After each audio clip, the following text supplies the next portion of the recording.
ये चैनल केवल मनोरंजन के लिए है। हम किसी भी तरह के अंधश्रद्धा को बढ़ावा नहीं देते। अरे भाई साहब, क्या आपको पता नहीं कि इस रास्ते पर लोगों को हमेशा चकवा लगता है? सर, वो आदमी किस चकवे के बारे में बात कर रहा था? हिंदी में चकवा मतलब छलावा, छलावा मतलब भूत। कहते हैं जो लोग रात में सफर करते हुए मरते हैं उनकी आत्मा छलावा बन जाती है और यात्री रात भर उसी जगह पर बार बार घूमते हैं। वो तब तक रास्ता भटकते हैं जब तक सूरज ना उगे। जैसे ही सूरज उगता है उनकी ताकत कम हो जाती है। मेरे कुछ ड्राइवर दोस्त हैं, उनको भी छलावे ने पकड़ लिया था। कहते हैं छलावा बस उन्हीं यात्रियों को पकड़ता है जो थके हुए होते हैं, क्योंकि उन पर हावी होना बहुत आसान होता है ना। नहीं सर, छलावे होते हैं और कुछ छलावे तो जानलेवा भी होते हैं। मेरे दादाजी को छलावे ने इतना परेशान किया था कि मरते मरते बचे थे। विजय मामा, बस कौन से जंगल में है? होगी किसी जंगल में। नहीं मामा, हम वापस उसी जंगल में पहुंच गए हैं जहां पर बस के सामने जंगली सुअर आ गए थे। सर, अभी इस छलावे से कैसे निकले? मैंने सुना है कि छलावे से बाहर तभी निकल सकते हैं जब सुबह हो जाए। इसका मतलब हमें रात भर इसी सड़क से गुजरना होगा। सर, आगे एक गांव आया है। ये तो मेरा गांव है, लेकिन हम यहाँ इतने जल्दी कैसे पहुँचे? ये आपका गांव नहीं है सर, छलावा है। आपके मुंह से बोरगांव का नाम सुनकर छलावा हमें बोरगांव दिखाकर गुमराह कर रहा है। लेकिन अच्छा हुआ बोरगांव आ गया। मुझे लगता है कि हमें यहाँ पर सुरक्षित जगह ढूंढकर छिप जाना चाहिए। और सुशील सर के घर से ज्यादा सुरक्षित किसका घर हो सकता है? लेकिन सर, छलावे में एक जगह पर रुकना खतरे से खाली नहीं है, और छलावा खुद में ही खतरा है। वो खुद में सुरक्षित जगह कैसे रख सकता है? तुझे मेरे से ज्यादा पता है क्या? बचपन से मैं भूतों के बारे में सुनते और पढ़ते आया हूँ। तू तय रहा। विजय मामा, बस सुशील सर के घर की तरफ ले चलो। सुशील सर ने ड्राइवर को अपने घर का रास्ता दिखाया, लेकिन तभी उन्हें उनके गली में लोगों की भीड़ दिखाई दी। बस आगे नहीं जा सकती थी, इसलिए उन्होंने बस दूर ही खड़ी कर दी।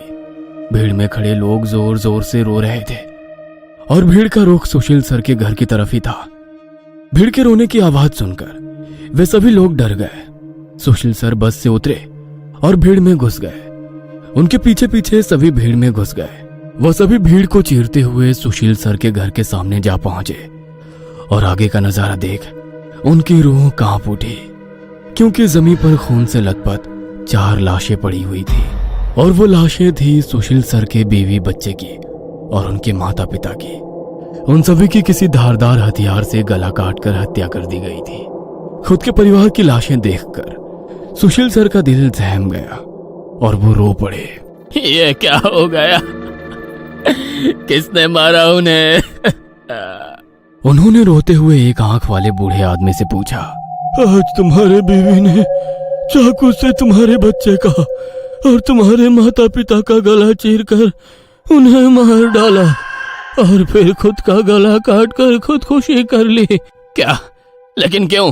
उसने ऐसा क्यों किया? अरे, तुमने ही उसे ऐसा करने पर मजबूर किया होगा, वरना वो तो बहुत ही समझदार और नेक दिल इंसान थी।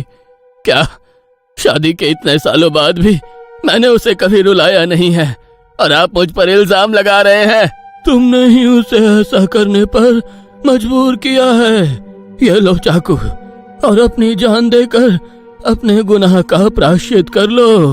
वैसे भी तुम अकेले इस दुनिया में जीकर क्या करोगे? खुद की जान दे दो, वरना उनकी आत्मा को कभी शांति नहीं मिलेगी।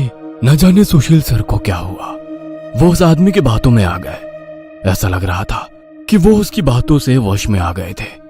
उन्होंने वो चाकू अपने हाथ में लिया और रोते हुए बोले, हाँ हाँ, मैं प्रायश्चित करूंगा, मैं अपनी जान दूंगा। वैसे पास खड़े ड्राइवर ने उन्हें रोका। अरे सर, ये आप क्या कर रहे हो? ये सब छलावा है, आपका परिवार नहीं है। आपका परिवार घर पर सुरक्षित है। तभी एक आंख वाला आदमी बोला, तूने अगर एक लफ्ज भी आगे कहा तो तुम्हें पकड़कर गांव के बीचों बीच सूली पे चढ़वा देंगे। यह सुनकर ड्राइवर डर गया और चुप बैठ गया। सुशील सर ने जमीन पर बैठकर चाकू की धार अपने गले पर रखी। सर, ऐसा मत करिए, यह सब कुछ छलावा है, इसके चंगुल में मत फंसिए सर। लेकिन फिर भी सर होश में नहीं आ रहे थे, इसीलिए प्यून ने गुस्से में आकर उनको चांटा मारा। तब जाकर वो होश में आ गए और उन्होंने चाकू नीचे फेंक दिया। ये देख एक आंख वाला आदमी गुस्सा हो गया। भाइयों, इन लोगों को भीड़ से बाहर निकाल दो, इन्हें हम बाद में देखेंगे, पहले इस सुशील के बच्चे को पकड़ लो। ये सुनकर भीड़ में खड़े लोगों ने सभी को भीड़ से बाहर कर दिया। श्रीकांत, विकास सर, प्यून और ड्राइवर भीड़ के अंदर घुसने की कोशिश कर रहे थे, लेकिन अंदर घुस नहीं पा रहे थे। सुशील सर के हाथ पैर बांधकर उन्हें जमीन पर बिठाया गया। सुशील सर अपनी जान की भीख मांग रहे थे। मुझे कोई बचाओ, विकास सर, पांडु मामा, मुझे प्लीज बचाओ, मुझे बचाओ। वो चिल्ला रहे थे कि तभी एक आंख वाले आदमी ने चाकू से सुशील सर का गला काटा और उनका सर धड़ से अलग कर दिया। उसने उनका सर हाथ में पकड़ा और भीड़ के बाहर हवा में फेंक दिया।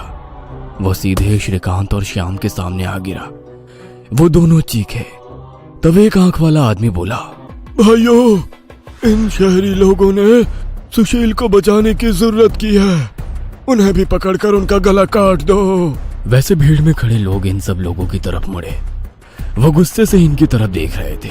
तभी उन्हें बस के हॉर्न की आवाज आई। जल्दी से भागो, जल्दी करो। कुछ ही दूर बस में बैठे ड्राइवर मामा चिल्लाए। उनकी आवाज सुनते ही श्याम, श्रीकांत, विकास सर और प्यून बस की तरफ भागे। भीड़ उनका पीछा कर रही थी। ये सभी लोग जैसे तैसे बस में चढ़ गए। गांव वालों ने बस पर पथराव किया। बस के कांच टूटकर बच्चों के शरीर में उसके टुकड़े घुस गए, लेकिन उसमें से कोई भी नींद से जागा नहीं था, क्योंकि वो सब छलावे के प्रभाव से मोहित होकर सो गए थे। श्याम, विकास सर और श्रीकांत के शरीर में भी कांच के टुकड़े घुस गए थे। कुछ लोग बस के सामने खड़े होकर रोड से बस को तोड़ रहे थे कि तभी ड्राइवर ने उन पर बस चढ़ा दी और बस वहां से चल पड़ी। जैसे तैसे बस गांव से बाहर आ गई। हर कोई अपने शरीर से कांच के टुकड़े निकालने में लगा हुआ था। श्रीकांत अपने हाथ में घुसा कांच का टुकड़ा निकाल रहा था कि तभी प्यून वहां पर आया। भतीजे रुक, मैं निकालता हूँ, वो बोला, क्योंकि श्रीकांत उनकी बहन का बेटा था। बस फिर से वापस जंगल में आ गई थी। न जाने कब वो छलावा उन्हें अपने गिरफ्त से छोड़ने वाला था। सुशील सर की अभी अभी मौत हो चुकी थी। हर कोई घबराया हुआ था। श्याम, अब बताओ हम क्या करें? अरे इसे क्या पूछना है? इसकी वजह से आज सुशील सर की जान चली गई है और हम सब मरते मरते बचे हैं। चुप हो जाओ। हमने उन्हें बचाने की कोशिश की, लेकिन वो खुद अपने भावना को रोक नहीं सके और इसीलिए मारे गए। इसमें मेरी कोई गलती नहीं है। श्याम सफाई देते हुए बोला, लेकिन अब हम क्या करें? हमें बस सुबह होने का इंतजार करना होगा और बिना कहीं रुके बस चलाते रहना होगा। अरे लेकिन बस में इतना डीजल भी नहीं है कि सुबह होने तक चले। अगर बस का डीजल सुबह से पहले खत्म हो गया तो हम इस छलावे का शिकार हो जाएंगे। हाँ, ये भी है। ये छलावा तो मेरे सोच से ज्यादा ताकतवर निकला। आज अमावस्या है, शायद ये अमावस छलावा है। बुआ कहती थी कि छलावे के बहुत से प्रकार हैं, जिससे सबसे खतरनाक अमावस छलावा होता है। ये सिर्फ और सिर्फ अमावस की रात शिकार करने के लिए बाहर निकलता है। इसे अकेले 2 या 3 लोगों की शिकार करना पसंद नहीं है। जहाँ पर यात्री बहुत सारी संख्या में होते हैं, बस उन्हीं पर यह छलावा हावी हो जाता है। वो सबसे पहले सबसे ज्यादा कमजोर और सफर में थके हुए इंसान को ढूंढता है, उन्हें डर दिखाता है, और जब उसकी डर से मौत हो जाती है तो उसके शरीर पर कब्जा करता है और बाकी यात्रियों के बीच में रहकर उन्हें गुमराह करता है। उन्हीं छलावे में बस घूमता रहता है और जब सभी यात्री थक जाते हैं तब उनका शिकार करता है। और मेरे हिसाब से हम जिस छलावे के चंगुल में फंसे हैं वो अमावस छलावा ही है, और वो अभी हमारे बीच में ही है। श्याम डरावनी आवाज में बोला। यह सुनकर सभी के होश उड़ गए थे।